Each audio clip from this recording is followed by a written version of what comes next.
Comptoise Radio, conseil d'expert. Bonjour Joanne Théron. Bonjour. Spécialiste et formateur en intelligence artificielle à Besançon.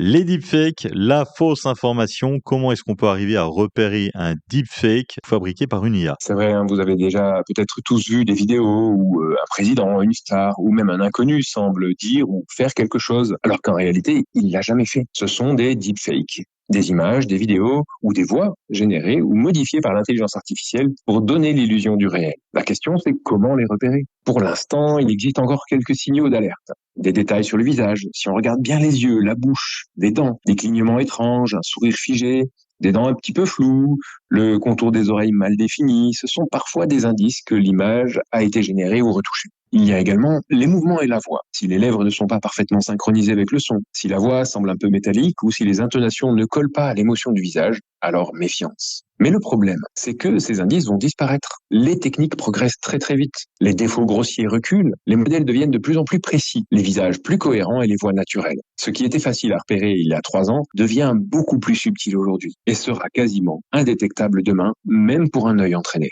On voit déjà des vidéos truquées où même des spécialistes hésitent et où seuls des outils techniques très pointus peuvent trancher. Alors face à ça, il y a une tentation, espérer une solution magique, un logiciel qui dirait vrai ou faux avec un voyant vert ou rouge, mais ce serait encore une fois confier notre jugement à une autre intelligence artificielle.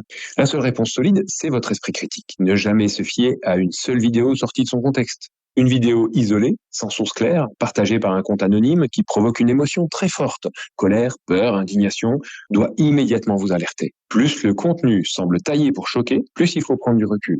Il faut aussi essayer de remonter à la source. Qui a publié en premier? Est-ce un média sérieux? Est-ce une institution ou un inconnu sur un réseau social? Il faut également chercher des sources indépendantes. Est-ce que l'information est confirmée par ailleurs? Et surtout, ne pas partager dans la précipitation. Du bon sens, les deepfakes et l'IA, Joanne Théron, spécialiste et formateur en intelligence artificielle à Besançon.